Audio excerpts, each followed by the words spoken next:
हर साल हज़ारों लोग कनाडा का वीज़ा अप्लाई करते हैं, जिनके पास स्ट्रॉन्ग बैंक स्टेटमेंट होती है, सॉलिड इनकम उनकी होती है, उनका क्लीन रिकॉर्ड होता है, लेकिन वो रिफ्यूज़ हो जाते हैं। सेम टाइम पे एक और पर्सन अप्लाई करता है जिसकी एवरेज इनकम होती है और उसके पास लेस सेविंग होती है, लेकिन उसका वीज़ा ग्रांट हो जाता है, और वो भी आसानी के साथ। क्यों? आपका जो जवाब है वो कम्प्लीटली चेंज हो जाएगा कि आप अपनी एप्लीकेशन के बारे में क्या सोचते हैं। अगर आपका वीज़ा रिफ्यूज़ हो गया है या फिर आप अप्लाई करने जा रहे हैं, तो ये वीडियो जो है आप लोगों के लिए मोस्ट इम्पॉर्टेंट है। तो इस वीडियो को आपने लाजमी एंड तक देखना है ताकि आपके सारे के सारे कॉन्सेप्ट क्लियर हो सके। तो चलते हैं अपने टॉपिक की तरफ। मेरा नाम आमिर शहजाद है और मैं ऑनिक्स इंटरनेशनल में वीज़ा की सर्विसेज को प्रोवाइड करता हूँ। अच्छा, अगर आप लोग इस चैनल पे न्यू हैं तो चैनल को जो है वो सब्सक्राइब कर लीजिएगा ताकि इस तरह की इंफॉर्मेटिव वीडियोस आपको मिलती रहें। ठीक है। अच्छा, आज की वीडियो के अंदर मैं आपको बताऊंगा सबसे नंबर 1 मिस्टेक जो कि आपके वीज़ा रिजेक्शन की वजह बनती है, इवन यहाँ तक कि आपका स्ट्रॉन्ग केस होता है। नंबर 2 पे हिडन फैक्टर्स बताऊंगा आपको जो कि वीज़ा ऑफिसर असल में देखता है, जिसके बारे में कोई भी शख्स बात नहीं करता। तीसरे नंबर पे अगर मैं बात करूं तो हम देखेंगे कि आपकी एप्लीकेशन किस तरीके से भरोसे के लायक होती है, सही सस्पिशियस नहीं होती। उसके बाद हम चौथे नंबर पे देखेंगे कि एग्जैक्ट डॉक्यूमेंट जो आपके वीज़ा की ग्रांट करने के लिए पावर स्ट्रेंथ जो है वो आपकी बढ़ा देते हैं। और उसके बाद हम लोग बात करेंगे कि एट द एंड पे जो टिप दूंगा, नंबर 7 के ऊपर मैं आपको टिप दूंगा जो कि मोस्ट वीज़ा कंसल्टेंट जो है वो कभी भी डिस्कस नहीं करते, लेकिन ये चेंजेस जो हैं वीज़ा ऑफिसर लाजमी देखता है हर एप्लीकेशंस के ऊपर। तो वीडियो को स्किप नहीं करना, क्लोज होके अगर आपको आवाज़ कम आ रही है तो उसकी आवाज़ तेज़ कर दीजिएगा ताकि आप लोग एक एक पॉइंट को याद रख सकें। क्योंकि ये जो 7वां पॉइंट है ये सिर्फ अकेला ऐसा पॉइंट है कि जो कि पूरी के पूरी आपकी एप्लीकेशन में जान डाल देगा। अच्छा, सबसे पहले हम बात करते हैं 2 पर्सन मैंने यहाँ पे जनरेट किए हैं। एक को मैंने एप्लीकेंट ए का नाम दिया है और एप्लीकेंट बी का नाम दिया है। ये दोनों नाम आपने याद रखने हैं, एप्लीकेंट ए और एप्लीकेंट बी। इनकी प्रोफाइल के बारे में बताता हूँ। ये मैंने एक डमी क्रिएट किए हैं ताकि मैं आप लोगों को बता सकूँ कि केस को किस तरीके से देखा जाता है। सही है। अब अज्यूम करते हैं एप्लीकेंट ए और एप्लीकेंट बी दोनों ने कनाडा का वीज़ा अप्लाई किया। सबसे पहले मैं एप्लीकेंट की ए की बात करूं तो उसका बैंक बैलेंस था 28 लाख। एप्लीकेंट बी की बात करूं तो उसका बैलेंस था 9 लाख। एप्लीकेंट ए की सैलरी की बात करूं तो वो तकरीबन 2.5 लाख रुपए पर मंथ थी और एप्लीकेंट बी की 85,000। एप्लीकेंट ए गवर्नमेंट एम्प्लॉय था और एप्लीकेंट बी जो है वो प्राइवेट बिजनेस ऑनर। उसके बाद अगर मैं बात करूँ एप्लीकेंट ए, उसने पहले कभी भी ट्रैवल नहीं किया और एप्लीकेंट बी जो है उसने सिर्फ दुबई और तुर्की विज़िट किया है। एप्लीकेंट ए के पास कोई भी प्रॉपर्टी उसके होम कंट्री के पास नहीं है। एप्लीकेंट बी के पास उसकी अपनी प्रॉपर्टी है जिस शहर में रहता है वहाँ पे। एप्लीकेंट ए जो है वो सिंगल है, अनमैरिड है, जबकि एप्लीकेंट बी जो है वो मैरिड है और उसके 2 बच्चे हैं। अगर मैं पेपर्स की बात करूं तो पेपर्स के अंदर एप्लीकेंट ए जो है वो ज़्यादा वर्थी शो हो रहा है। क्यों? क्योंकि एप्लीकेंट बी जो है वो लेस देन है, उसका बैंक बैलेंस कम है, उसकी इनकम कम है और प्राइवेट बिजनेस ऑनर है, गवर्नमेंट एम्प्लॉय नहीं है। तो एप्लीकेंट ए स्ट्रॉन्ग नज़र आ रहा है पेपर के अंदर एप्लीकेंट बी की निस्बत, लेकिन फिर भी एप्लीकेंट ए का वीज़ा रिफ्यूज़ हो गया। एप्लीकेंट बी का वीज़ा अप्लीकेंट ए का वीज़ा जो है वो रिफ्यूज़ हो गया और अप्लीकेंट बी का जो वीज़ा है वो अप्रूव्ड हो गया। तो आज के केस में हम ये देखेंगे कि क्यों अप्लीकेंट ए का वीज़ा रिफ्यूज़ हुआ और क्यों अप्लीकेंट बी का वीज़ा ग्रांट हुआ, और ऐसा क्या करें कि आपका वीज़ा ग्रांट हो जाए। तो अच्छा, यहाँ पे सबसे पहले मैं अगर बात करूँ तो नंबर ऑफ़ मिस्टेक्स जो हैं वो लोग करते हैं। सबसे पहले जो चीज़ है वो लार्ज बैंक स्टेटमेंट को कंसीडर करते हैं कि ये शायद वीज़ा इक्वल अप्रूवल की जो है वो बनेगी, सही है, और वो इसके साथ में अप्लाई कर देते हैं। और सम टाइम पे अप्लीकेंट के जो बैंक अकाउंट है उसके अंदर जो बैलेंस होता है वो किसी रिलेटिव की तरफ से उसको ट्रांसफ़र किया जाता है या किसी फ्रेंड की तरफ से किया जाता है, और उसके साथ वो अप्लाई कर देते हैं, कॉन्फिडेंट होते हैं, लेकिन क्या होता है, रिफ्यूज़ल मिल जाता है। अच्छा, रिफ्यूज़ल क्यों मिलता है? क्योंकि वीज़ा ऑफिसर सिर्फ ये चीज़ नहीं देख रहा होता कि आपके अकाउंट में कितना बैलेंस है, बल्कि वो ये चीज़ देख रहा होता है कि ये पेमेंट आई कहाँ से है, उसका पैटर्न क्या था, ये डिपॉजिट एक नेचुरल है या सस्पिशियस है।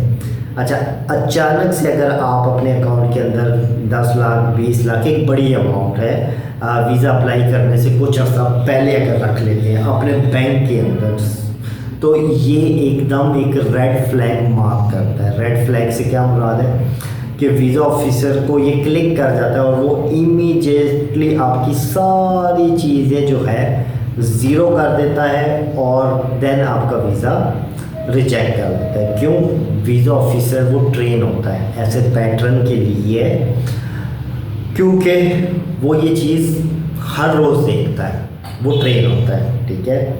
अच्छा, इसके बजाय अगर आपकी जो स्टेटमेंट है वो कंसिस्टेंट है, ऑर्गेनिक है, बैंक एक्टिविटी है, रेगुलर सैलरी क्रेडिट हो रही है, मंथली एक्सपेंस सेविंग वगैरह जो है वो सारे के सारे उसमें नेचुरली लग रहे हैं, 3 से 6 महीने की आपकी स्टेटमेंट बिल्कुल ठीक है, तो ये स्टोरी जो है वो डिफ़ाइन करती है कि ये बंदा स्टेबल पर्सन है, इसने कहीं से कोई मनी बोरो नहीं की जो उसके स्टेटमेंट के अंदर शो हो रही है। यहाँ पे एक और चीज़ है कि जो कि कोई नहीं बताता, टिप नंबर 2 में मैं आपको बताऊंगा, ये मोर पावरफुल होती है आपकी बैंक स्टेटमेंट के निस्बत, तो इसके ऊपर आप लोगों ने ध्यान देना है।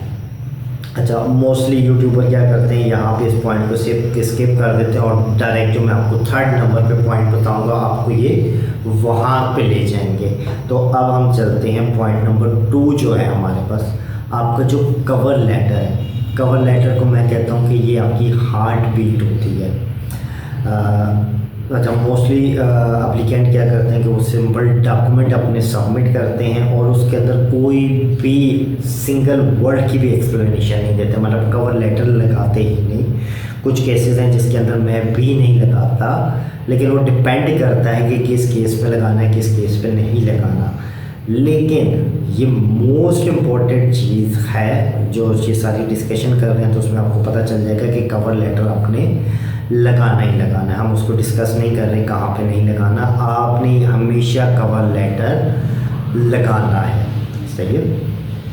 अच्छा, तो कवर लेटर क्यों लगाना है कि मोस्टली लोग जो है वो ये भूल जाते हैं कि ये वीज़ा ऑफिसर का काम है, वो दिन में ना कई एप्लीकेशंस, मैं कह रहा हूँ वो दर्जनों के हिसाब से देखता है, कभी सैकड़ों के हिसाब से वो देखता है, और इन सारी फाइलों के अंदर एक आपकी भी फाइल होती है। अगर आप अपनी स्टोरी उसको नहीं बताएंगे, आप उसको अपना प्लान नहीं बताएंगे, आप कहाँ पे रुकते हैं वो नहीं बताएंगे, आप क्यों वापस आएंगे ये नहीं बताएंगे, और एक ब्लैंक सबमिशन कर देंगे, तो ये उसको एक डाउट क्रिएट करेगा। स्ट्रॉन्ग कवर लेटर जो होता है उसके अंदर 5 चीज़ें आपके पास होनी चाहिए। नंबर 1, आपने अपना तारुफ करवाना है, ठीक है, अपने आप को इंट्रोड्यूस कराना है, अपना पर्पस जो है वो क्लियरली उसके अंदर आपने लिखना है कि आपका पर्पस क्या है, आउटलाइन करनी है अपनी इटनरी को, इसके बाद आपकी जो फाइनेंशियल कैपेसिटी है उसको आपने डिफ़ाइन करना है, और अपनी होम कंट्रीज़ के साथ टाइज जो है उसको डिक्लेयर करना है, और आप वापस क्यों आएंगे ये आपने डिक्लेयर करना है। ठीक है, ये पूरी जो स्टोरी है ये वीज़ा ऑफिसर को समझने में मदद देती है कि वो आपका वीज़ा ग्रांट करें। एप्लीकेंट बी की बात करूँ स्टोरी में, तो उसने एक डिटेल स्टोरी सबमिट की थी, जो कि मैंने आपको कहा था एप्लीकेंट ए और बी को याद रखना है। तो ये सारी चीज़ें उसने सबमिशन की थी, तो उसका वीज़ा ग्रांट हो गया रेदर देन एप्लीकेंट ए के। सही है। अच्छा, जो अगली मिस्टेक है, सही है, ये ज़्यादा ख़तरनाक है, जो तीसरे नंबर के ऊपर है, और पीपल जो है, मतलब जो लोग हैं, उसको कम्प्लीटली जो है ना माइंड से निकाल देते हैं, स्किप कर देते हैं। सही है, ये है इनकन्सिस्टेंट। सही है, इसको मैं अगर कहूँ तो ये आपकी एप्लीकेशन के लिए एक साइलेंट किलर का किरदार करना है। तो यहाँ पे ज़रा ध्यान दीजिएगा, क्योंकि बहुत सारे जो लोग हैं, जो एप्लीकेंट हैं, सही है, वो फेल हो जाते हैं इस चीज़ को डिफ़ाइन करने में, इनकन्सिस्टेंसी को। उनको पता ही नहीं चलता कि ये बेसिकली है क्या चीज़। सही है, जैसे कि आप एम्प्लॉयमेंट लेटर है आपका, ठीक है, एम्प्लॉयमेंट लेटर कह रहा है कि आपकी सैलरी जो है वो 1.2 लाख है, या 1 लाख है, या 70 लाख है पर मंथ है, लेकिन बैंक स्टेटमेंट के अंदर क्या है कि शो हो रहा है 85,000। आपकी इनकम टैक्स रिटर्न जो है वो डिफरेंट है आपके इसके ऊपर से, जो आपकी सैलरी है उसके हिसाब से नहीं है। आपके कवर लेटर के अंदर आपका जो कारोबार है, जो आप काम कर रहे हैं, आपका जो जॉब डेजिग्नेशन है वो और शो हो रहा है, और आप उसके अंदर कोई और मेंशन कर रहे हैं। ये बहुत कॉमन मिस्टेक है, जो मैंने देखा है रफली 70-80% लोग ये मिस्टेक करते ही करते हैं। सही है, लेकिन एम्प्लॉयमेंट लेटर, मिसाल के तौर पे आप मार्केटिंग में एम्प्लॉयमेंट लेटर कह रहे हैं कि भाई आप ऑपरेशंस का काम करते हैं, ये कॉन्ट्रडिक्शंस है, मतलब जो आप उनको बता रहे हैं उसमें तज़ाद है। तो तज़ाद की सूरत में आपकी एप्लीकेशन जो है वो इस काबिल नहीं होती कि उसके ऊपर भरोसा किया जा सके, क्योंकि वीज़ा ऑफिसर जो है ना वो सिर्फ आपके डॉक्यूमेंट चेक नहीं कर रहा, वो हर एक रेफरेंस को जो आप प्रोवाइड उसको कर रहे होते हैं उसको क्रॉस वेरीफाई कर रहा होता है।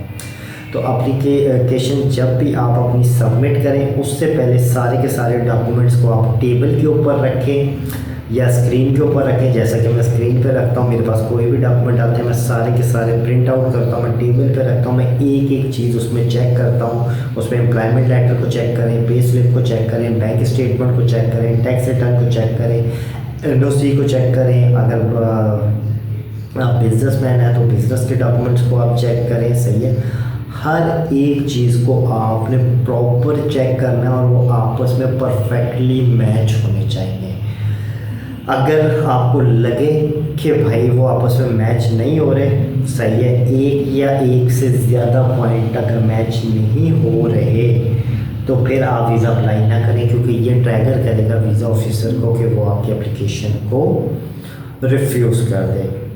अच्छा, मोस्टली लोगों के डॉक्यूमेंट परफेक्ट होते हैं, लेकिन फिर भी वो इस पॉइंट के बारे में नहीं सोचते हैं, और इस पॉइंट को मैं कहता हूँ बेसिकली ये गेम चेंजर पॉइंट है। मुझे पता है आप लोगों के पास काफ़ी सारी इन्फॉर्मेशन इकट्ठी हो गई है, लेकिन यकीन माने ये आधी इन्फॉर्मेशन भी नहीं है। अच्छा, जो असल सीक्रेट है वो मैं आपको बताऊंगा। एप्लीकेंट बी का वीज़ा क्यों अप्रूव हुआ वो मैं बताऊंगा टिप नंबर 6 के अंदर। अभी हम चलते हैं टिप नंबर 4 के ऊपर, ट्रैवल हिस्ट्री।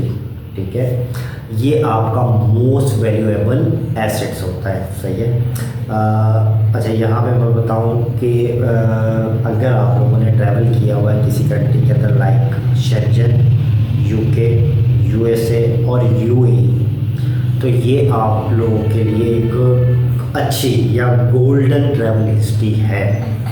और कैनेडियन वीज़ा ऑफिसर को इस बात के ऊपर वो एग्री करती है कि ये बंदा किसी और मुल्क में गया है, इंटर हुआ है, वहाँ के रूल्स को फॉलो किया है और वापस आया है, तो ये एक अननोन रिस्क नहीं है। एप्लीकेंट बी के पास ट्रैवल हिस्ट्री थी, मैंने बताया आपको, दुबई की और तुर्की की कनाडा एप्लीकेशन से पहले। ये वीज़ा ऑफिसर को क्या बता रही थी कि ये पर्सन जो है वो उसका ट्रैवलिंग पैटर्न जो है ये किया है और वापस आया, जबकि अप्लीकेंट ए की जो है वो ज़ीरो ट्रैवल हिस्ट्री थी, उसके पास कोई प्रूफ नहीं था अपने आप को जाहिर करने का कि वो एक रिस्क फैक्टर नहीं है, जस्ट उसके अकाउंट के अंदर मनी थी। अच्छा, पासपोर्ट के ऊपर जो आपकी स्टैंप होती है वो कन्वेंस कर रही होती है मोर देन जो आपकी बैंक स्टेटमेंट है, उससे ज़्यादा वीज़ा ऑफिसर को कन्वेंस कर रही है। और हाँ, अगर आप लोगों के पास ट्रैवल हिस्ट्री नहीं है तो पैनिक होने की ज़रूरत नहीं है, ठीक है। इसमें आपको क्या करना है, ये जो टिप है, अगर आप कनाडा का वीज़ा अप्लाई करने जा रहे हैं और अपना रिकॉर्ड बिल्ड करना चाह रहे हैं, तो एक कंट्री जिसको यूएई, नॉर्मली पाकिस्तान में इसको दुबई कंसिडर किया जाता है, तो यूएई की ट्रैवल हिस्ट्री इसको मोस्ट रिकग्नाइज किया जाता है किसी भी और कंट्री की निस्बत। ये नहीं कि मैं कह रहा हूँ उसको नहीं कंसिडर किया जाता, लेकिन अगर आप यूरोप में कहीं नहीं गए और शेंजन में नहीं गए, यूएस ऑस्ट्रेलिया में नहीं गए, तो बजाय किसी और मुल्क जाने के आप डायरेक्टली यूएई के अंदर ट्रैवल करें, तो ये आपके ट्रस्ट को बिल्ड करेगा वीज़ा ऑफिसर के साथ।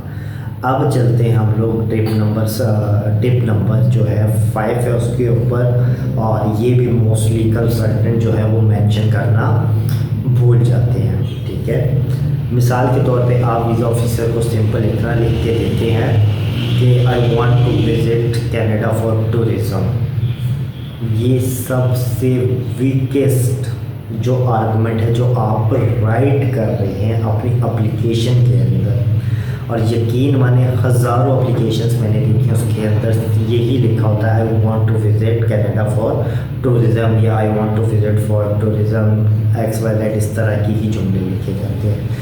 अच्छा, वीज़ा ऑफिसर यहाँ पे क्या देखता है कि भाई आप जा क्यों रहे हैं, जो असल में वो देखता है किस शहर में जाएंगे आप, कौन कौन सी अट्रैक्शंस को देखेंगे, कितने दिन का आपका स्टे होगा, कौन से होटल में आप स्टे करेंगे। आपके पास कोई ना कोई एक टेंटेटिव होटल बुकिंग होनी चाहिए, मैं ये नहीं कह रहा कि पेड बुकिंग आपके पास होनी चाहिए, टेंटेटिव आप बुकिंग करें। इसके बाद वो देखता है कि आया आप किसी वेडिंग पे जा रहे हैं, किसी फेस्टिवल पे जा रहे हैं, किसी कॉन्फ्रेंस पे जा रहे हैं, किसी स्पेसिफिक जो नेचुरल लैंडमार्क है उसको देखने जा रहे हैं। तो इस तरह की जो इटनरी होती है वो क्रेडिबल होती है, और ये आपकी एप्लीकेशन का जो रिस्क है उसको कम कर देती है, रेदर देन कि आप सिंपल ये लिखें कि I want to visit Canada for tourism. आप इसकी डिटेल सारी चीज़ें मेंशन करें। जैसा कि मैंने आपको बताया, आपको होटल बुक करने की ज़रूरत नहीं है, फ़्लाइट टेंटेटिव आप लगाएं, इटनरी जो है वो आप लगाएं अपने उसके साथ में, एप्लीकेशन के साथ में लगाएं, जिसके अंदर आपकी tentative booking, hotel enquiry, day by day का प्लान आपका होना चाहिए, आप कहाँ कहाँ पे जाएंगे वो सारी की सारी चीज़ उसमें होनी चाहिए, और देन मोस्ट इम्पोर्टेंट आप वापस क्यों आएंगे। अच्छा, अब हम लोग पहुँच गए हैं अपने पावरफुल सेक्शन के ऊपर, जो कि पूरी वीडियो का एक पावरफुल सेक्शन है जिसको टिप नंबर 6 कहते हैं। असल साइकोलॉजी जो कि वीज़ा ऑफिसर के डिसीजन के पीछे छुपी होती है, ये वो चीज़ है जो आपको कोई भी बंदा नहीं बताएगा, ठीक है।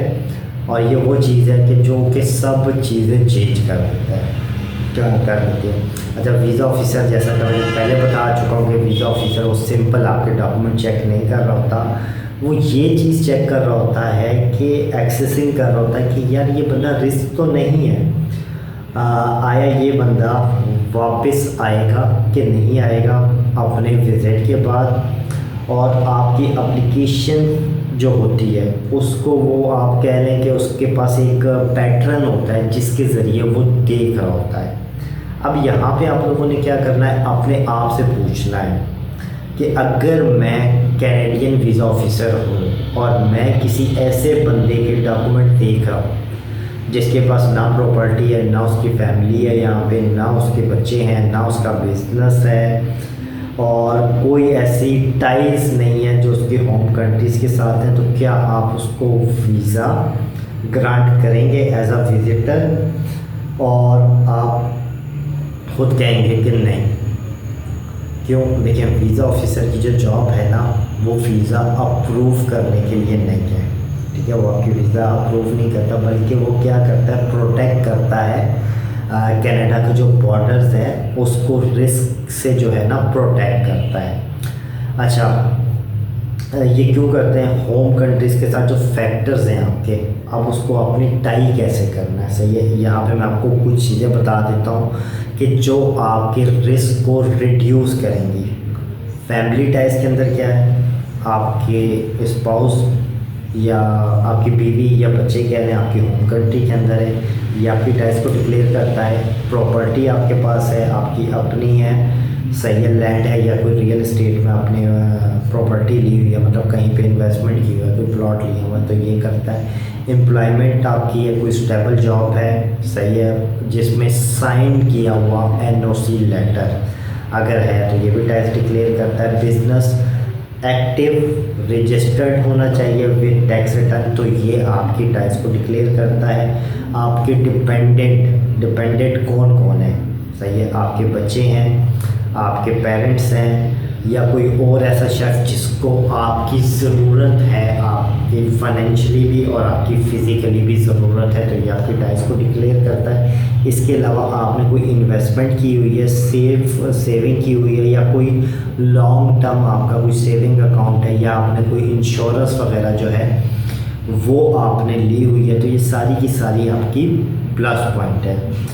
यहाँ पे एप्लीकेंट बी की बात करूँ, जो मैं शुरू में बता चुका हूँ, तो उसके बीवी बच्चे थे, उसके पास प्रॉपर्टी थी और उसका बिजनेस रजिस्टर्ड था, और उसके बाद ये सारी चीज़ें शो कर रही थी कि वो वापस आएगा, और उसके पास एवरेज सेविंग नहीं थी, इसलिए वो डजेंट मैटर, वो नहीं करता। लेकिन बाकी चीज़ें जो हैं उसने डिक्लेयर की हुई थी, जो कि उसके होम कंट्रीज़ के साथ टाइज को डिक्लेयर कर रहा था। जबकि एप्लीकेंट ए जो था, उसके पास ना तो उसका घर था, वो सिंगल पर्सन था, गवर्नमेंट एम्प्लॉई था, उसके पास बहुत ज़्यादा पैसा था। ये एक लो रिस्क, मतलब उसको रिस्क को डिक्लेयर करता है कि ये बंदा वापस नहीं आएगा, क्योंकि उसके पास आज़ादी है, ये अपने पैसे को जैसा मर्जी जहाँ पे उड़ाए, जैसे मर्जी यूज़ करे, जहाँ पे करे, तो उसके पीछे कोई नहीं है ऐसी टाइज के जिसको वीज़ा ऑफिसर ये कंसीडर करे कि ये बंदा वापस आएगा।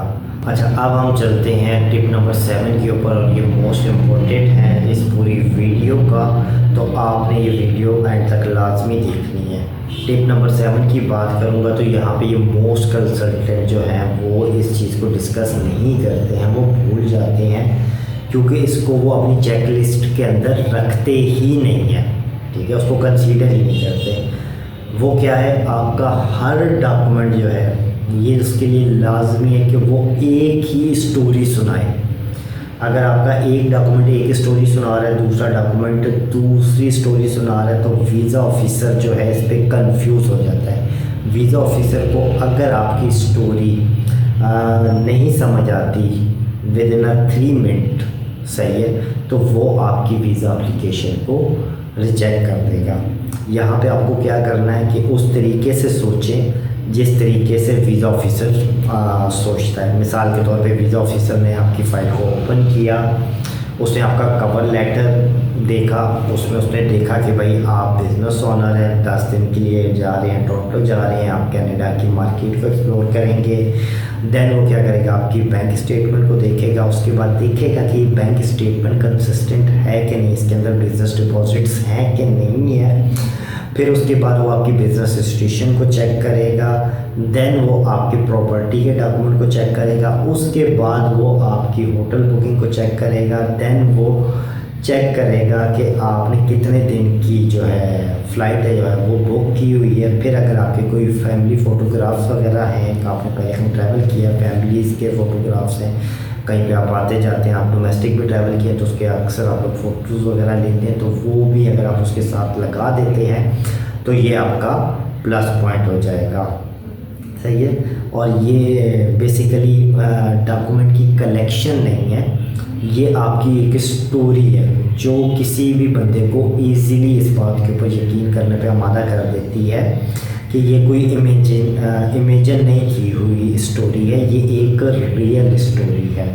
और कवर लेटर जो है वो सैलरीज एम्प्लॉइज़ के लिए है, उसमें उसका पर्पस मेंशन होना चाहिए, उसके बैंक के स्टेटमेंट के अंदर कुछ सडन डिपॉजिट नहीं होना चाहिए, उसका एड्रेस जो है जिस सिटी का है उसका जो एम्प्लॉयर है डिफरेंट सिटी का नहीं होना चाहिए। ये मैंने मोस्टली जगह पे देखा है कि बंदे का एड्रेस जो है वो अपना कहीं का लिखवा रहा होता है कि मैं फ़लाँ शहर में रहता हूँ और उसका एम्प्लॉयर जो है वो किसी और शहर के अंदर होता है। तो ये सारी की सारी चीज़ें जो है वो नेगेटिव इम्पैक्ट क्रिएट करती है आपके वीज़ा के रिजेक्शन में।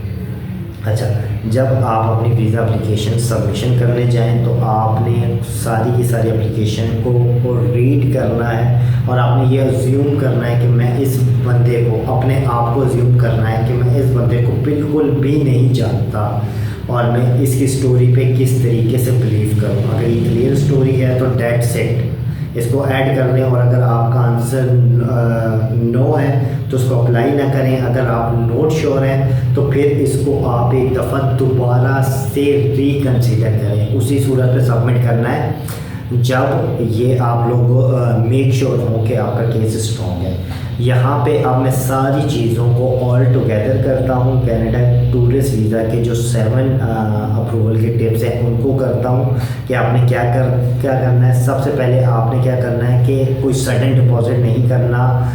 आपकी जो स्टेटमेंट है वो कंसिस्टेंट होनी चाहिए और ऑर्गेनिक होनी चाहिए और सेविंग्स जो है वो 3 से 6 महीने के अंदर आपकी शो हो रही है। नंबर 2 पे आपने एक स्ट्रॉन्ग डिटेल कवर लेटर लिखना है जिसके अंदर आपने अपनी स्टोरी एक्सप्लेन करनी है और इसको जो है आपने गैस नहीं करना कि भाई इसको हम गैस करके बना दें। आपने पूरी स्टोरी अपनी उसको डिफाइन करनी है। नंबर 3 के ऊपर आपने क्या करना है, क्रॉस चेक करना है हर डॉक्यूमेंट के ऊपर वो इनकंसिस्टेंट जो है वो ना हो सबमिशन से पहले। नंबर 4 पे आपने अपनी जो है ट्रैवल हिस्ट्री है उसको अगर आप बना सकते हैं तो आप बनाएं और मैंने उसके लिए आपको कहा यूएई मोस्ट इम्पॉर्टेंट है जिसको आप ट्रैवल कर सकते हैं। इसके बाद 5वें नंबर पे आपने एक इटनरी जो है वो ऐसी बनानी है कि जो बिलीवेबल हो।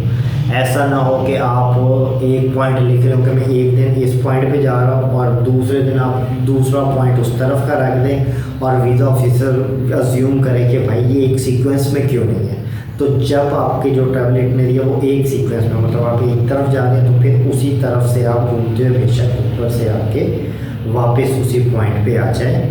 इस तरह की आपकी इटनरी होनी चाहिए और ये डे बाय डे की होनी चाहिए। स्ट्रॉन्ग टाइज मैं ऑलरेडी बता चुका हूँ, फैमिली, प्रॉपर्टी, एम्प्लॉयमेंट या आपका जो बिज़नेस है इस सारों को आप डिक्लेयर मतलब इसके अंदर मेंशन करें। ये सारी की सारी चीज़ें इस बात पे वीज़ा ऑफिस को आमादा करती हैं कि हाँ ये बंदा स्ट्रॉन्ग है और मुझे इसको वीज़ा ग्रांट कर देना चाहिए। और यहाँ पे वीडियो को ख़त्म करने से पहले मैं आप लोगों से ये जानना चाहता हूँ, मुझे कमेंट करके बताएं क्या आपने कनाडा का वीज़ा अप्लाई किया तो वो अप्रूव्ड हुआ तो अप्रूव लिख दें, रिफ्यूज़ हुआ तो रिफ्यूज़ लिख दें। अगर आप प्लानिंग कर रहे हैं अप्लाई करने की तो प्लानिंग करें। मुझे उम्मीद है कि ये वीडियो आप लोगों को पसंद आई होगी। वीडियो पसंद आई हो तो उसको लाइक शेयर सब्सक्राइब ज़रूर कीजिएगा और दुआ में याद रखिएगा। अल्लाह हाफिज़।